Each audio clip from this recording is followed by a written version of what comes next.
Welcome back to the Bearded Console Gamer, and today, my friends, we are going to be covering the latest rumors surrounding the development and a potential launch window for the upcoming game Grand Theft Auto 6. We're going to be covering all the juicy new details coming out of the rumor mill, including who said them, who backed them up, whether or not we believe them, and we'll also be generally discussing why it's taking developer Rockstar so long to bring about the next game in the beloved GTA franchise. And just in case you find yourself wondering why this video is 2 days late, well, that's because on Tuesday Nintendo decided to drop a steaming pile of OLED Switch console in my lap, which I just had to do a video about. So this one got kicked to Thursday, but if you want to learn more about the Switch, head on over to my YouTube page and check out my video for giggles and information. And as always, if you enjoy the video and want to hear more of my sweet sultry voice, please remember to like and subscribe and to hit that notifications bell to ensure that you don't miss out on any future content. And by the way, you may notice that throughout this 100% GTA focused video that I will be showing a grand total of 0 seconds of Rockstar footage. And that's because in the past I found them to be super copyright claimy. So to stay on the safe side, my wise words will be accompanied by clips from completely unrelated games. Enjoy. And with that out of the way, let's get to it. Earlier last year, just a few months before he left Kotaku and linked arms with Bloomberg, Jason Schreier revealed that Grand Theft Auto 6 had finally entered production over at Rockstar Games. And in that very same article, he revealed that in order to avoid the crunch issues that plagued the development of Red Dead Redemption 2 in the last GTA game, Grand Theft Auto 6 might be brought out as a slightly smaller title than its predecessors, but subsequently supported and built on and improved in the years following the game's release. And just last week we got some further insights as to how that game is going to shape up, this time from industry insider Tom Henderson. Now, according to Tommy Boy, the next GTA is likely to take place in a modern-day Vice City setting, rather than taking place some decades in the past, as was previously rumored to be the case. And you've got to imagine that the decision to ground the game in a modern-day setting is at least partially because it opens up a greater array of possibilities and scenarios for devs designing the online aspect of the game. And it's not difficult to figure out why Rockstar and their publisher Take-Two Interactive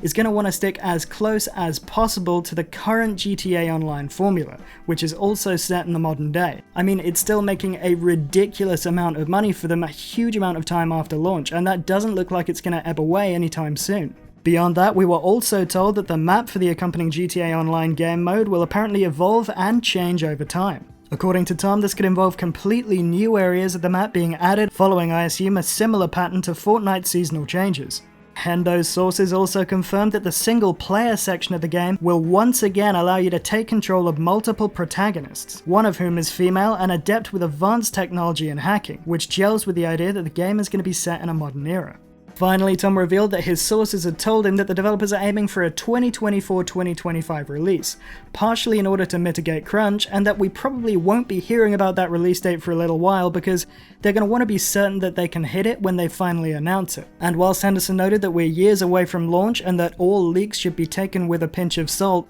it's also worth remembering that he has a pretty good track record and that he's not the only one making claims and also backing them up. Jason Schreier, now of Bloomberg fame, who has a swarm of games industry contacts dense enough to block out the ever-loving sun, backed Henderson's info drop up, tweeting, "I don't know why everyone thinks I said GTA 6 was coming in 2023. Everything Tom Henderson has said about the game matches up with what I've heard." The claims made by Henderson were then further corroborated by VGC's Andy Robinson, who said that the leaks matched well with what their own sources were telling him. And since it's unlikely that all three of these guys are sharing the exact same sources over at developer Rockstar and publisher Take-Two Interactive, I'd have faith in the fact that at least some of this info has to be bang on the money. So assuming that the 2024-2025 release date is accurate, and we have no reason to believe that it won't be, we can say with absolute certainty that Grand Theft Auto 6 is not going to be coming out on the older Xbox One or PS4 platforms. It's going to be a current-gen exclusive.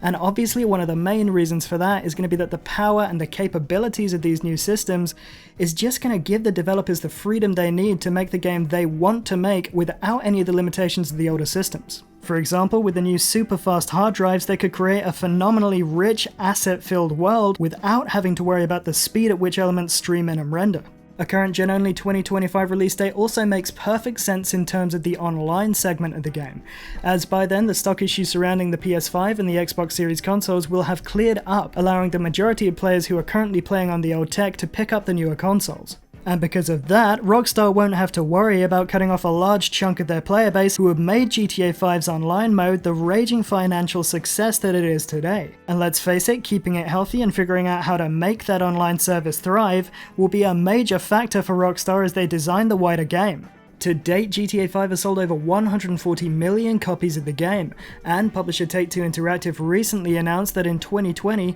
they sold more copies of the game than in any previous year, with the exception of 2013 when the game first came out. And that prolonged success is being driven at least in part by the continuing hype around the game that's being propagated by the still thriving online community. Regardless, it looks like we're going to have a long time to wait for the next entry into the Grand Theft Auto franchise. But in the meantime, we can all look forward to the enhanced next-gen version of GTA 5, which is set to launch on PS5 and Xbox Series consoles in the second half of this year. And on that happy note, I'm going to leave it there for today. Let me know what you think about the leaks in the comments section below, and also let me know what you're hoping to get from the game when it eventually launches. As always, if you enjoyed the show, please remember to like and subscribe, and be sure to hit that notifications bell to keep it here for all the latest news and developments from around the video gaming world.